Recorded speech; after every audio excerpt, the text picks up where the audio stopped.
Cuối cùng chúng ta cũng đã thống nhất được đất nước rồi. Tối mở tiệc ăn mừng thôi. Khoan đã anh bạn à. Theo lịch sử cách đây từ hàng ngàn năm, khu vực miền Nam chúng mày là đất của vương quốc Angkor. Vì vậy, bọn tao muốn đòi lại đất. Ủa nhưng đây cũng là đất Triều Nguyễn thuộc Đại Nam bọn ta mà. Thế à? Cứ mặc kệ. Tóm lại là bọn tao muốn phục hưng đế chế Angkor khi xưa, nên tao sẽ tấn công chiếm đất của mày. Cái gì? Cả mày nữa Thái. What?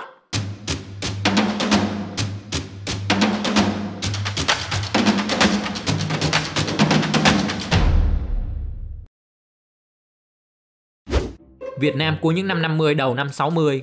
Đây là Việt Nam Dân Chủ Cộng Hòa, còn đây là Việt Nam Cộng Hòa. Lúc này, đất nước ta đang trong công cuộc thống nhất hai miền. Diễn biến chiến tranh Việt Nam thì sẽ ở một video khác. Còn bây giờ, hãy tập trung vào ông vua của Đông Nam Á. Để bắt đầu cho nguồn cơn của Khmer Đỏ, nếu bạn từng học qua lịch sử, chắc chắn đã biết đến nhân vật này. Ông ta tên là Salosa, hay còn được gọi là Pol Pot. Sau khi du học Paris trở về, mặc dù thành tích không được cao cho lắm, ông ta đã gia nhập Đảng Nhân dân Cách mạng Campuchia thân Việt Nam. Tổng bí thư của đảng này tên là Tu Samot. Tuy nhiên, đến năm 1962 thì ông ấy đã bị Pol Pot bí mật thanh toán. Trong kỳ họp đại hội đảng một năm sau đó, bây giờ không ai có thể cản bước được Pol Pot ta đây nữa rồi. Tôi rất thương tiếc cho sự ra đi của Tổng bí thư Tu Samot. Bây giờ chức Tổng bí thư bỏ trống rồi, tôi sẽ xung phong nhận lấy trách nhiệm cao cả này. Còn các đồng chí thân Việt Nam kia thấy tôi xứng đáng chứ? Không. Vậy là Pol Pot đã tự tiến cử bản thân thành Tổng bí thư. Để củng cố quyền lực, ông ta đã cho khai trừ khỏi đảng những ai có tư tưởng thân Việt Nam, đổi tên đảng thành Đảng Cộng sản Khmer, hay còn được gọi là Khmer Đỏ. Từ đây, một trong các tổ chức diệt chủng đáng sợ nhất thế giới ra đời. Năm 1970, Campuchia thời điểm này, hoàng thân Norodom Sihanouk là người đứng đầu đất nước. Dù thi hành chính sách trung lập, nhưng chính phủ Campuchia do nhận trợ cấp từ Liên Xô Trung Quốc nên vẫn nhiệt tình hỗ trợ cho quân đội Việt Nam thống nhất đất nước. Điều này là cái gai trong mắt Việt Nam Cộng Hòa và Mỹ. Thế nên, chính quyền Sài Gòn đã bày mưu cử người lật đổ Sihanouk, nhưng đã bị phát giác.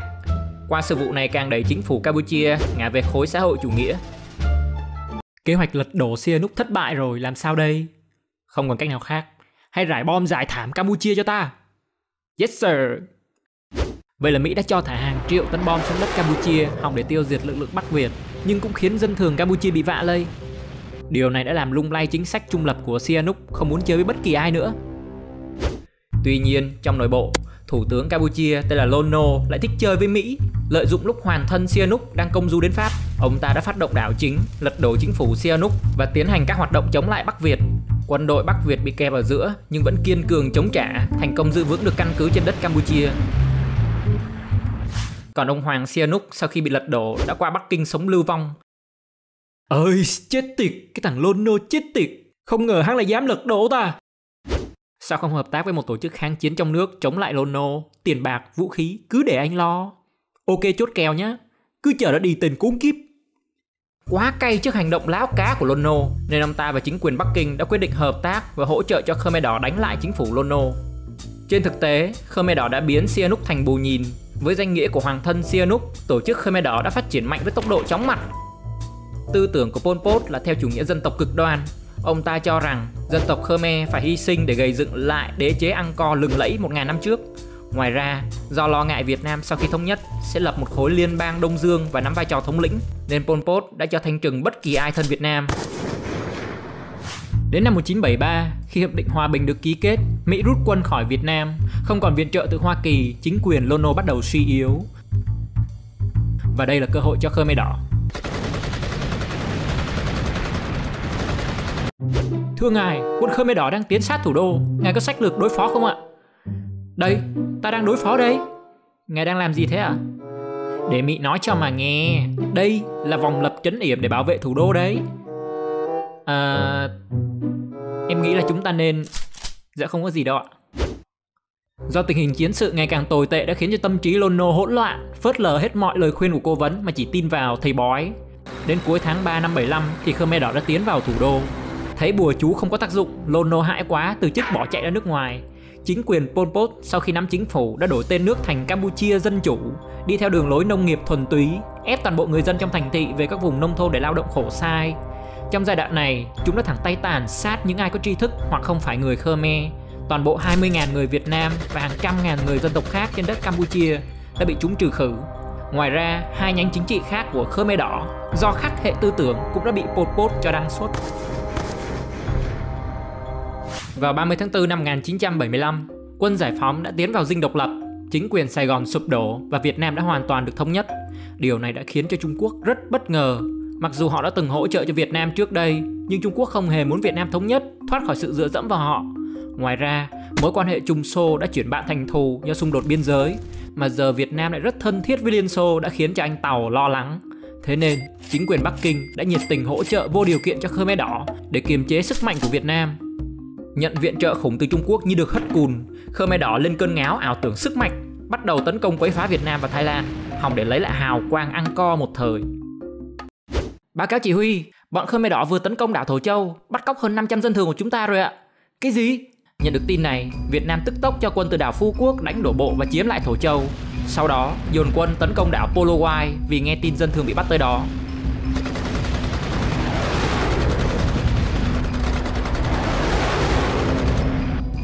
Thưa chỉ huy, chúng ta đã giải phóng đảo Thổ Châu và hạ đảo Polowai và đã bắt được 600 tù binh kẻ địch. Tốt, thế thì tìm thấy dân thường chưa? Dạ, chúng em đã tìm thấy cái nịt ạ. Thế thì mau đưa họ về. Gì cơ? Vậy là tung tích của 500 dân thường vẫn bặt vô âm tín. Không còn cách nào khác, Việt Nam đành phải đưa 600 tù binh Khmer Đỏ trong 2 trận chiến vừa rồi đổi lấy 500 dân thường. Việc này cũng đã được thông báo cho Khmer Đỏ và đã được bọn chúng đồng ý. Bọn ta đã đưa số tù binh của bọn mày tới như đã hứa. Bây giờ, hãy trả 500 dân thường lại cho bọn ta. Dân thường nào? 500 dân thường mày bắt ở đảo Thổ Châu? Không biết. Cái đi này. Tin Khmer Đỏ lật mặt được báo về khiến cho Việt Nam tức điên. Tuy nhiên, để thể hiện thiện chí, Việt Nam cũng nhân nhượng cho phóng thích hết toàn bộ tù binh Khmer Đỏ. Lần này bọn ta thả người của mày, hãy để cho đất nước của ta được hòa bình, đừng quậy nữa. Hên xui. Mà chắc chắn là xui rồi. Thế là mặc kệ sự nhượng bộ của Việt Nam, Khmer Đỏ càng ngày càng lấn tới. Còn số phận của 500 thường dân đó thì sau này mới biết bị bọn chúng bắt đến đảo Cô Tang, lao động khổ sai và giết dần giết mòn cho đến người cuối cùng. Giai đoạn từ năm 75 đến năm 77, quân Khmer Đỏ đã tổ chức hàng ngàn vụ quấy phá biên giới, tước đi sinh mạng của hàng ngàn dân thường Việt Nam. Nhiều thường dân Campuchia bị truy sát cũng chạy sang các nước láng giềng tị nạn, trong đó có Việt Nam.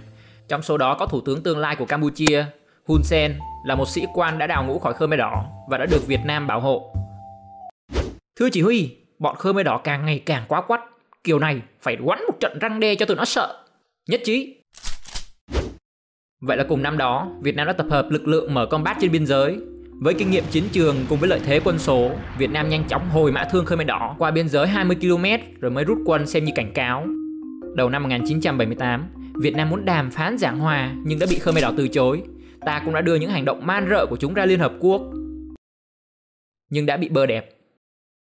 Hè cùng năm đó, Khmer Đỏ đã tổ chức thành lập 15 sư đoàn, đào tạo cả những xỉu nhi vị thành niên, biến chúng thành những kẻ giết người máu lạnh, tiến hành quấy phá vùng biên giới và thảm sát người Việt. Đến cuối năm thì được Trung Quốc cổ vũ. Pol Pot cho triển khai lực lượng hơn 100.000 quân và thiết giáp tấn công tổng lực trên toàn tuyến biên giới Việt Nam. Kiểu này chúng ta không thể nhanh nhường được rồi. Mau triển khai lực lượng tổng tấn công lật đổ Khmer Đỏ cho chúng biết thế nào là lễ hội. Rõ! Việt Nam lần này đã huy động hơn 250.000 quân cùng với không quân và thiết giáp tiến hành phản công Khmer Đỏ. Mặt trận được chia làm 3 hướng chính. Cánh Đông Bắc do quân khu 5 đảm nhiệm bình định Bắc Campuchia. Cánh Trung Tâm do quân đoàn 3, quân đoàn 4 và quân khu 7. Cánh Nam còn lại do quân đoàn 2 và quân khu 9. Mục tiêu phải bình định phía Nam, phong tỏa cảng tiếp tế của Khmer Đỏ. Vậy là trận phản công toàn diện của Việt Nam với Khmer Đỏ chính thức bắt đầu. Ngày 25 tháng 12 năm 78, cánh Đông Bắc, quân khu 5 phối hợp cùng với một sư đoàn của quân đoàn 4 mở một cuộc tấn công và đã đánh bật hoàn toàn Khmer Đỏ sang bờ Tây sông Mekong chỉ trong một tuần. Cùng lúc này ở cánh Trung Tâm, quân khu 7 cử 2 sư đoàn tấn công tỉnh Karachi. Đây là nơi Khmer Đỏ tổ chức phản công quyết liệt nhất. Mặc dù bị thiệt hại nặng, nhưng quân ta vẫn giành được Karachi sau 4 ngày giao tranh. Sáng 31 tháng 12, quân đoàn 3, quân đoàn 4 và quân khu 7 tổ chức tấn công chiếm phần còn lại của bờ đông sông Mekong. Do có ưu thế hỏa lực cùng với hỗ trợ từ không quân, Việt Nam hoàn toàn áp đảo Khmer Đỏ, buộc chúng phải rút sang bờ bên kia phòng thủ. Còn ở nhánh phía Nam, quân Khmer Đỏ đã phản công, chiếm được một phần đất của Việt Nam. Lúc này, quân khu 9 và quân đoàn 2 liền cử 2 sư đoàn ra dẹp loạn và đã lấy lại lãnh thổ sau 24 giờ tỉ thí. Tính đến ngày 4 tháng 1 năm 79, toàn bộ bờ đông sông Mekong đã nằm trong tầm kiểm soát của Việt Nam. Thừa thắng xông lên, quân đoàn 4 tấn công như vũ bão, vượt sông Mekong xuyên thủng hàng phòng tuyến của Khmer Đỏ và tiến vào Phnom Penh. Quá bất ngờ nên chính quyền Pol Pot bèn phải bỏ lại hàng loạt khí tài lương thực chạy về phía Tây. Chuyển sang mặt trận phía Nam, ngày 6 tháng 1 ở đảo Phú Quốc, một tổ đội đặc công nước đã bí mật đổ bộ và chiếm được một trong 3 trận địa pháo của Khmer Đỏ. Pháo binh của quân ta cũng đã hỗ trợ bắn phá 2 trận địa pháo còn lại của bọn chúng, mở đường cho lính thủy đánh bộ. Trên đường đi, chúng ta cũng đã chạm trán và tiêu diệt được một đội tàu phòng thủ của kẻ thù và tiến vào đất liền. Báo cáo chỉ huy là thủy triều đang lên, nếu chúng ta đổ bộ bây giờ thì có thể thuyền sẽ bị mắc cạn ạ. Vậy thì tạm thời rút ra biển chờ thủy triều xuống vậy. Thế là chưa kịp đổ bộ hết quân, Việt Nam bèn phải rút tàu ra xa đợi thủy triều rút.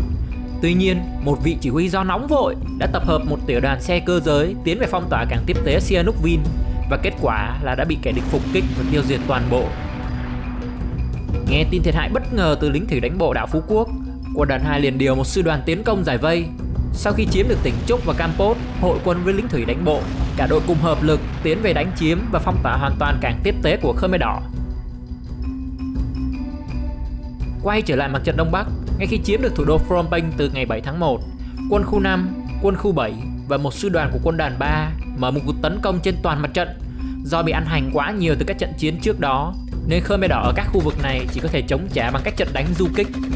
Và Việt Nam đã nhanh chóng bình định được khu vực phía Bắc và một phần phía Tây của Campuchia. Còn ở mặt trận trung tâm, Khmer Đỏ bắt đầu hội quân và tấn công vào tỉnh Kampong Speu. Quân đoàn 4 đã phải cử một sư đoàn ra hỗ trợ phòng thủ. Trận đánh diễn ra rất quyết liệt và kéo dài. Dù chịu tổn thất lớn, nhưng quân ta vẫn chiến thắng sau nửa tháng giao tranh. Còn ở nhánh phía Nam, đầu tháng 2, quân Khmer Đỏ cũng đã tập hợp được một lực lượng lớn tấn công vào vùng Việt Nam kiểm soát. Quân ta cũng đã phản đòn bằng cả bộ binh lẫn không quân. Khmer Đỏ bị ăn bom ngập đầu, buộc phải cài số lùi rút sâu vào rừng, cho quân khu 9 và quân đoàn 2 truy quét. Thế trận đang diễn ra hết sức thuận lợi thì bất ngờ. Thưa chỉ huy, Chủ tịch Trung Quốc Đặng Tiểu Bình vừa mới gửi cho chúng ta một lời tuyên bố. Tuyên bố gì đấy? Đồng chí báo cáo tôi nghe. Dạ, ông ta nói sẽ ăn sáng ở Hà Nội, ăn trưa ở Huế và ăn tối ở Sài Gòn ạ. Ây chà, tính ra tên Đặng này cũng sành ăn phết, muốn nếm đủ mùi vị của 3 miền à? Cơ mà khoan, tôi đâu có nhớ là mời hắn đến đâu nhỉ? Ồ, đây không phải là lời tuyên bố mà là lời tuyên chiến. Vào ngày 17 tháng 2 năm 79, Trung Quốc bất ngờ tấn công nước ta trên toàn tuyến biên giới phía Bắc. Việt Nam không còn cách nào khác, buộc phải rút bớt quân đoàn 2 từ mặt trận Campuchia ra Bắc chống lại Trung Quốc. Kể cả không quân cũng đã được tuyên chuyển. Thậm chí, Liên Xô đã phải điều 12 máy bay vận tải kèm phi công để đáp ứng tốc độ chuyển quân. Và đây được ghi nhận là cuộc không vận lớn nhất lịch sử Việt Nam. Bước sang tháng 3 năm 1979, một sư đoàn của nhánh Đông Bắc tách ra đánh chiếm căn cứ Tà Xanh. Quân Khmer Đỏ quá bất ngờ cũng bỏ vũ khí bỏ chạy té khói. Còn ở nhánh trung tâm, quân Việt Nam đã cử 5 sư đoàn tổng tấn công căn cứ Am Leng, nơi đặt sở chỉ huy của Khmer Đỏ. Ơi, sáng sớm thức dậy anh bỗng thấy ổ nhầm. Hôm nay thật là đẹp trời, quả là một ngày tuyệt vời để giải tỏa căng thẳng. Chạy ngay đi trước khi mọi chuyện dần tồi tệ hơn. Nhưng mà sao phải chạy? Quân Việt Nam đuổi gần tới nơi rồi, thế thì cầm súng lên mà chiến. Tỷ lệ là 1/10 đấy. Quân ta 10 quân địch 1 chứ gì. Ngược lại. Đồng chí đưa tôi cái cây. Để làm gì vậy? Để rẽ đất chạy cho nhanh chứ còn gì nữa. Bị áp đảo về quân số, Khmer Đỏ bèn phải rút lui về căn cứ Lick, nơi đây tập trung lực lượng chủ chốt của Khmer Đỏ. Thế nên, lần này Việt Nam đã tổ chức tấn công tổng lực theo 4 hướng. Trận chiến diễn ra trên quy mô lớn và hết sức khốc liệt. Dù bị thiệt hại nặng, nhưng do bị bao vây tứ phía, quân Khmer Đỏ cũng dần hao mòn và cuối cùng đã phải chịu thua. Số tàn quân thoát được thì đã chạy sang các tỉnh gần biên giới Thái Lan. Tính đến tháng 4 thì Việt Nam đã hoàn toàn kiểm soát lãnh thổ Campuchia và bắt đầu giúp thành lập chính phủ mới ôn hòa hơn. Khi đó Hun Sen đảm nhiệm chức bộ trưởng ngoại giao của đảng này. Ngày 14 tháng 11 năm 79, Liên Hợp Quốc đã ra nghị quyết dưới sự bảo hộ của ASEAN yêu cầu Việt Nam rút quân khỏi Campuchia. Người anh cả Liên Xô do nằm trong 5 nước thường trực đã dùng quyền phủ quyết của mình để bênh vực cho Việt Nam. Quay trở lại chiến trường, quân Khmer Đỏ sau khi thua trận đã rút quân sang đất Thái. Phía Việt Nam chỉ muốn truy quét Khmer Đỏ.